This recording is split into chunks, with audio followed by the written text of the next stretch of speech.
looking at the Impossible Burger, or the rise of the Impossible Burger, and this plant-based, highly processed thing that looks like meat and tastes like meat and bleeds like meat. And well, it's the bleeding like meat thing that for me really works. Yeah. On that sensory level. I think that's where they got it right, where maybe others haven't. It's interesting. I've tried them a couple of times, and it's a remarkable product. Yeah. Whether there is this strange idea, I mean, Leon recently were advertising the fact they were doing vegetarian meatballs. And they currently got vegetarian wings. I'm like, well, they're not, though, are they? They're not. They're not meatballs. They're not wings. They are shaped vegetable things. Yeah. And I feel the same with the Impossible Burger a little. The best kind of vegetarian fast food I've had recently has been probably just straightforward, a piece of cauliflower done in an interesting manner. And I can't help but think this sense of, it's got to have vegetarian bacon or the vegetarian sausage. And go, well, vegetables are really, really nice. I couldn't agree with you just more. Just as they are. Yeah. And I do find it strange. And also the Impossible Burger, and I printed off the ingredients earlier, and there's 17 things I had to look up. Not sure that's... Well, that's the interesting thing, isn't it? That's the kind of question about, does eating a vegan diet mean a healthier diet? Absolutely. And I think when you look at these kind of very heavily processed products, like, what we're talking about here, I don't necessarily have the answer for it myself, but I don't know. I think there's a general perception, if you're eating a plant-based vegan diet, that in some way means you're eating a healthier diet. And I think if it is plant-based, and if you're cooking from scratch at home yourself, I can completely see how that works. But as you said, I'm not quite sure, if that, a vegan diet of these processed foods means a healthier diet. Absolutely. I think anything that makes you stop and think about what you're eating is great, brilliant thing. It's got to be encouraged. Yeah.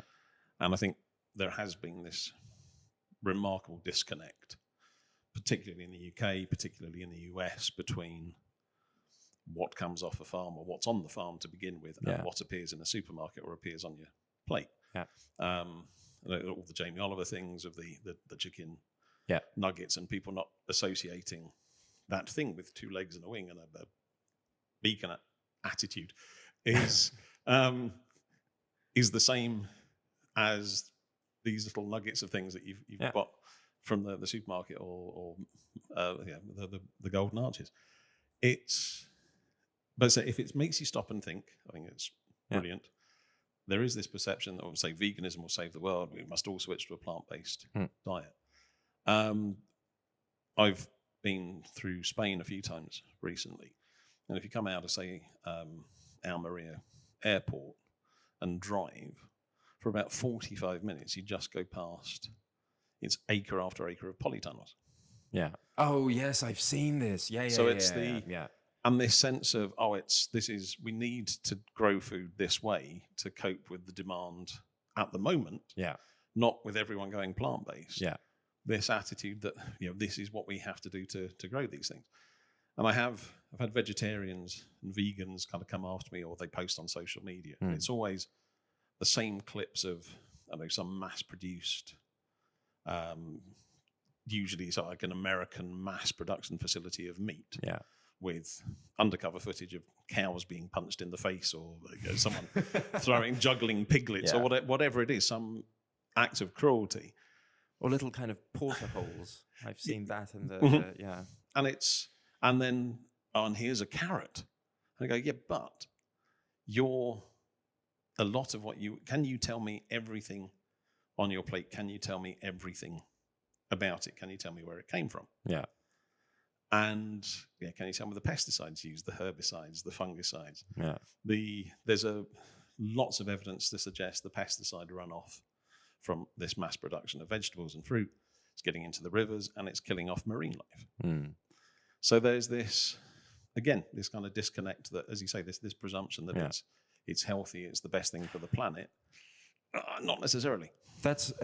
So that brings up something really interesting, because we're working with some guys at Imperial College, and actually Dr. Kirill Veselkov, he appeared on one of our video podcasts, and we were talking about kind of artificial intelligence and essentially using artificial intelligence to identify cancer-beating molecules within certain foods.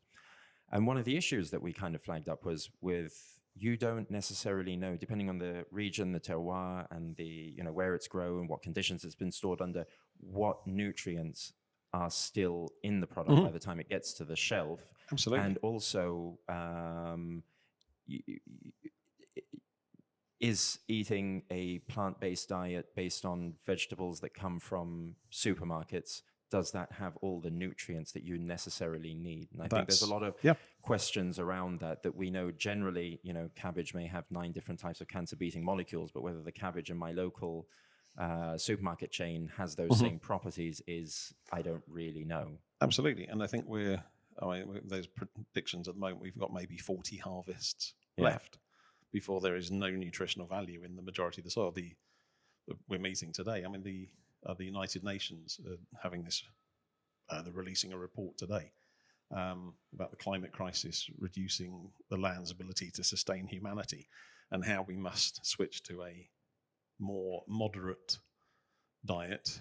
They're not promoting that veganism will save the world, but shifting to more plant-based things.